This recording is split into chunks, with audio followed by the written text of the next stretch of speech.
Welcome to the CEC Report for March 28th. I'm Elisa Barwick, and with me is Research Director Robert Barwick. Welcome. Thanks, Elisa. And on today's show, London overlords ensure hockey's financial system inquiry is fixed. Anglo-Americans are rewriting international law to crush development and the nation state. And what lives in a billabong and loves the Queen? A bunyip aristocrat.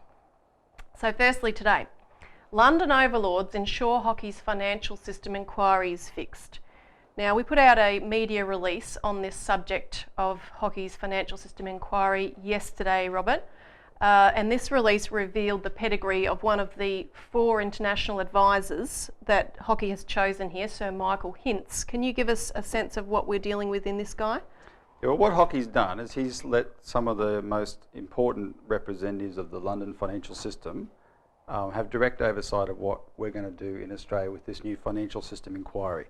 And this financial system inquiry is very important because it's that they want to model it on the Wallace inquiry in the late 90s, but more importantly the Campbell inquiry in the very late 70s and early 80s. And of course the Campbell inquiry totally transformed Australia's financial system and deregulated the hell out of us and gave us the, we'll talk about this in a minute, but it's turned us from an agro-industrial powerhouse economy into a quarry and a financial casino, right? So this guy Hintzey he's actually an Australian originally, but he's a British knight. Maybe that's why they wanted to pick him. He represents, he's a real big wheel in how the City of London operates. And the most important thing I want to say about that is people have to understand what London is. The City of London financial centre in the world financial system is like this lawless enclave. And it's deliberately kept that way. Since Margaret Thatcher's Big Bang, she called it in the 80s, they turned what was this, it's always been a powerful banking centre, but they deregulated it, made it a regulation-free zone where the worst kind of financial money churning and speculation and gambling could take place, and governments around the world who instantly hated this stuff because they knew it was wrong, right? They saw pension funds and things being sucked into making big losses on these types of gambling. They couldn't do anything about it, right? It's no accident, Elisa, that the worst derivatives losses we've seen have come from bets made in London. And the big one recently was a couple of years ago in 2012. JP Morgan was caught out making at first they reported it was a $2 billion loss in their London office, and their trader in the London office was called the Whale, right? And he was making these derivatives bets that just went bonkers, and the first claimed loss was not true, it turned out. This was at least a $6 or a $9 billion loss they made. Well, on the other side of these bets, the winners included this guy, Sir Michael Hintzey's hedge fund, CQS, right? And it's, this is the place for these types of things to happen. There's nothing productive come out of it, right? It's just literally finding ways to skim real wealth off people through these, the way the world financial system's set up now, that everything is done through big funds, life insurance funds, pension funds, superannuation funds, mutual funds, etc. And they skim all this money off the top. The people whose accounts they represent, the average, Australian worker in a super fund, has no idea what's going on, and they can just have a field day with it. And it can only happen in this kind of lawless zone. So this bloke type kind of epitomises it. He's a big donor to the Conservative Party over there. In fact, one press report called him David Cameron's sugar daddy. And he's also a big donor and a trustee of the Institute of Economic Affairs, which is, we quoted here a little while ago about this speech Joe Hockey made in 2012 to this outfit, the Institution of Economic Affairs, where he made this threatening speech that if countries do not bow to the banks, Adam Smith's hidden hand will be capable of forming a fist to punish them, right? And that's the threat of austerity. So they've got a key guy here who can give oversight to what they want to do to Australia.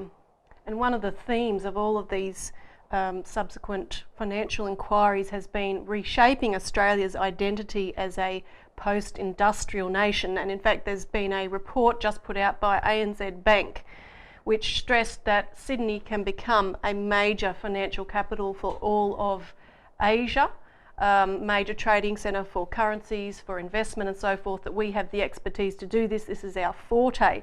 Now, apparently back in the 80s, when derivatives really started to become the big thing, we had some of the foremost experts in the world. We were even going over and teaching the Japanese how to do it. Of course, we've talked about this a lot from the standpoint of something that Paul Keating has really pushed in terms of turning Australia into what one of his biographers, David Love, called the Antipodean Venice. Well, if you see, in the main biography of Keating, they recount how one day he was in Martin Place at the Reserve Bank in Sydney, and he looked over the window and he said to the Bob Johnson, the head of the Reserve Bank, "This is going to be the Wall Street of the South," right? Mm-hmm. But more interestingly is what this bloke David Love said, because Love wrote this gushing book about Paul Keating's unfinished revolution and how the nub of Keating's reforms was to create super. Mm-hmm. So Australian workers would put all their money in a pool, and that super, David Love says, would give banks like Macquarie Bank the ability to go out and conquer the world. Mm. And he called it that we would become the Antipodean Venice. And it's a really accurate metaphor, because Venice, the old Venetian Empire that we've done all this history work and people can read in our publications, the city of London, as we talk about, is actually Venetian in its spirit, right? The old Venetian Empire was just this little tiny, swamp, but because it set itself up to control the world's money system, it was able to dictate to nations purely by monetary power, right? And we were to become, under Keating's vision, this Antipodean, or the southern Venice, and that's what they want to set us up to be. And they're still talking about this today. Of course, the other major factor of this financial systems inquiry, as we've been saying, is to usher in bail-in. And the deadline to get bail-in through was described as by the head of the Bank of England, Mark Carney, as the G20 meeting, which occurs at the end of this year in November in Brisbane. Now, in that speech, which was made October 24th last year, when Mark Carney called for that deadline, he stated this. He talked about essentially this new type of global financial empire, which Australia is being touted as one of these kind of regional headquarters of. He said, "But reforms of domestic banking are far from sufficient for a global hub like London. Now is the time for a greater focus on what's needed for resilient international banking and robust global markets. This will require sustained international engagement. The UK can no longer dictate standards. Rather than ruling the waves, we must spur collective action through a demonstrated commitment to openness and the promotion of better ideas in Europe and at the G20 via the Financial Stability Board.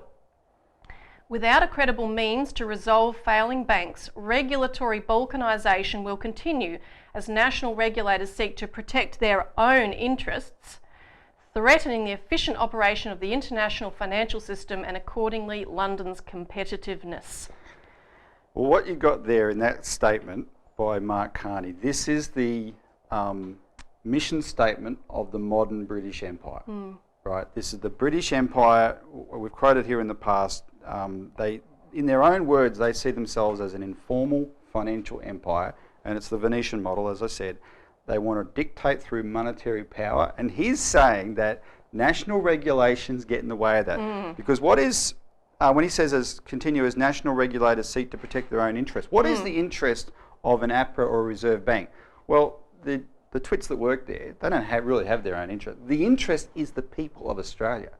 That gets in the way, and it's people like Joe Hockey that have come along with their ideology, and not to single out the Liberals, because the Labor Party is just as bad at this, Keating started it, to break down, tear down the things that protect the interests of Australians so that these guys can have their unfettered monetary power. That's the empire that we're up against. And it really is quite scary.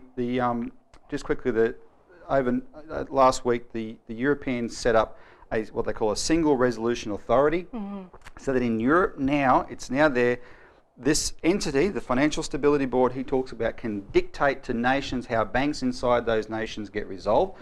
And I just received a report from quite a well-placed source that actually includes, Elisa, banks inside countries in Europe that are government-owned banks, those governments will have no say now if the Financial Stability Board says, okay, we want that bank shut down. Yeah, yes, right? across borders. Yeah, because they don't want government-owned banks, they don't want anything like that, they want to be able to dictate. Exactly. And already, overnight, the ratings agencies are saying they're going to downgrade all the banks if this goes ahead and so forth, which is what they said for Australia earlier. Yep. Now, we'll stop there, but we're going to talk a little bit more about the destruction of the role of the state in the next segment.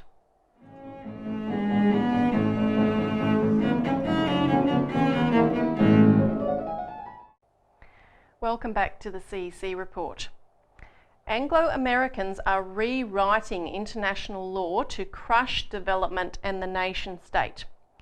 Now, the current drive, as we see most recently with Ukraine, to democratise various countries around the world is really another form of dictatorship in disguise, a new form of global world order where there are completely new laws of international order rewritten. Because you can't essentially impose democracy on a nation from the outside, even if you say that you're doing it at a hand's length because you're just putting the money in to fund what the locals are doing on the ground. I mean, you're promoting that, and it essentially is regime change, pure and simple. That is what happened.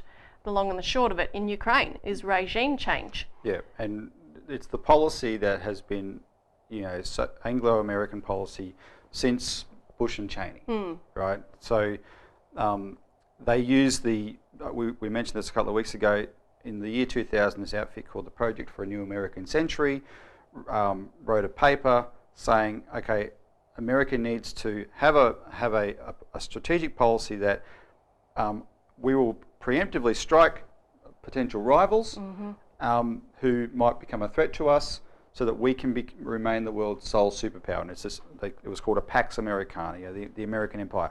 And it was the beginning of the preemptive strike doctrine. And that was the start of regime change. And so Iraq had nothing to do with WMDs, it was about regime change. Now, Iraq became such a mess though, it kind of slowed down a little bit. But then Obama fooled the American population. They expected to get something completely different from Bush and Cheney. They got Obama. And he continued regime change in the case of Libya, right, which is just out and out regime change under the fraud of responsibility to protect. And they wanted to do the same thing in Syria, but it didn't work, right? And attempting to do it in Iran as well. And they'd like to do it in Iran. And the nutcases in Australia, like Michael Danby, and in America, like Senator John McCain, openly say we need to do it in China. Well, good luck to them. Yeah. Now, and Egypt was the other interesting example, which I was just thinking of, because there was the Arab Spring, of course, took place, and of course there were outside efforts to impel this along, and they had regime change. But then, of course, last year, that new government fell because, of course, it really didn't have the support and the backing of the people, and what the Morsi government was doing was completely unpopular. Well, the Arabs, you're right. In Egypt, what we were told as the Arab Spring was exactly what's happened in Ukraine. The same groups, the same democracy groups, run by the same people from America, like the Rand Corporation and this bloke named Gene Sharp, who got his position via his work at Oxford, etc., to write handbooks on how to overthrow governments, right? And so they went in there and they ran this operation, but it was never of the people because, a year or two later, when 10 million people were on the streets of Egypt demanding that this Muslim Brotherhood government they ended up with, right, which is in the same bed as the Al-Qaeda network, etc., we wanted it to go, the military had to step in and say, okay, we're going to, if there's 10 million people on your street, Lisa, you've got to do something. And you can tell it was genuine because it was peaceful. I mean, look at it compared to this situation in Ukraine, 10 million people peacefully protesting. Now, what's interesting is that what President Putin was saying, and we were reporting this on this show at the time, after this series, particularly with Libya and the attempted regime change in Syria, Putin came out with what became known as his Putin Doctrine, where he said, look, the idea of the sovereignty of nations is primary and is the only basis for international relations. And that was in direct contrast to Prime Minister David Cameron from Britain. He was following the doctrine of Tony Blair, who declared in a 1999 speech in Chicago that the era of the Peace of Westphalia, which was from the end of the 30 Years' War in 1648, that era of the respect of the sovereignty of nations was over, and that there was a ability and the right, in fact, the duty of a community of nations to intervene for humanitarian purposes to conduct regime change. Now, the thing is that it's interesting that it became known as the Putin Doctrine, because all Putin did was restate the 1648 principle. Yeah. Right? So this had been in place for 350 years, the Treaty of Westphalia. And if you go back and look at the Treaty of Westphalia, Elisa, one of the things that it dealt with, they'd had a 30 years war in Europe, just, back and forth, each side would claim grievances against the other as an excuse to intervene. But one of the excuses to intervene was always, our religious brethren, like if it was a Catholic prince, he'd say, Catholics in that neighbouring state are being persecuted, I have to intervene on humanitarian grounds, right? The Treaty of nothing's new under the sun. The Treaty of Westphalia dealt with all that. So these British imperialists, with their, big American, brawny, dumb bozo to do their work for them, right? Those guys were rubbing their hands together in glee and said, we can just rewrite, wind back the clock 350 years to a feudal era where we imperialists are in charge, and hopefully people don't know history. And just to pick up on a couple of recent examples of this, there's an EU working group. It's called a Group on a Grand Strategy, and they're advocating, and they've put out various reports on this, they're advocating that the EU should be a, quote, superstate and global superpower, unquote, with control over most of Eurasia. One of their memos even said that Russia, which they described as most likely an adversary of globalisation, which is the key thing here of interrupting this global order that they want, that Russia should be turned around, or if that doesn't work, threatened with military confrontation. Can I just, before you continue, if readers order the CEC's Special New Citizen from 2004 called Defeat the Syndicate, Fight for a National Bank, you can read some interesting history there, how the Europeans who ended up backing the rise of fascism started off with this view then of a European superstate called Pan-Europa, right, that they wanted to create, and then they saw fascism, Mussolini, Hitler, etc., as the vehicle to do that. Exactly. Now, just continuing on this Russian issue, Michael McFaul, who was the former US ambassador to Russia, came out with an op-ed in the New York Times on March 23rd, and he declared the end of the post-Cold War era. Now, he calls for the US to engage fully in efforts to overthrow the Putin government, even if that means war. So again, here we are back at the issue of regime change. As you said, they've talked about China. Well, here it is Russia as well. And that's been the sort of under the carpet theme all along. He's just put it out in the open.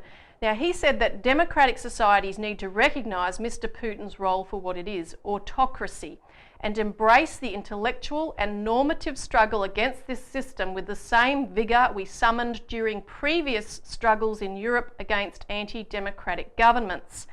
The current regime, he said, must be isolated. The strategy of seeking to change Kremlin behaviour through engagement, integration and rhetoric is over for now. Now, I just want to point out something that McFaul said on this question of international norms and so forth back in a June 2011 interview, because he said it quite emphatically. He said, does this kind of intervention, this kind of regime change, violate international norms? Not anymore. There was a time when championing state sovereignty was a progressive idea, since the advance of statehood helped destroy empires. But today, those who revere the sovereignty of the state above all else often do so to preserve autocracy, while those who champion the sovereignty of the people are the new progressives.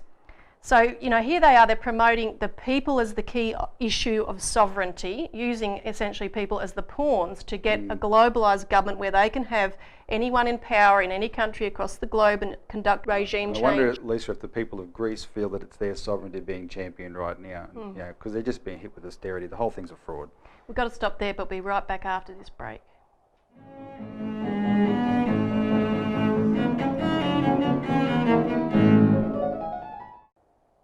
Welcome back to the CEC Report. What lives in a billabong and loves the Queen? A bunyip aristocrat.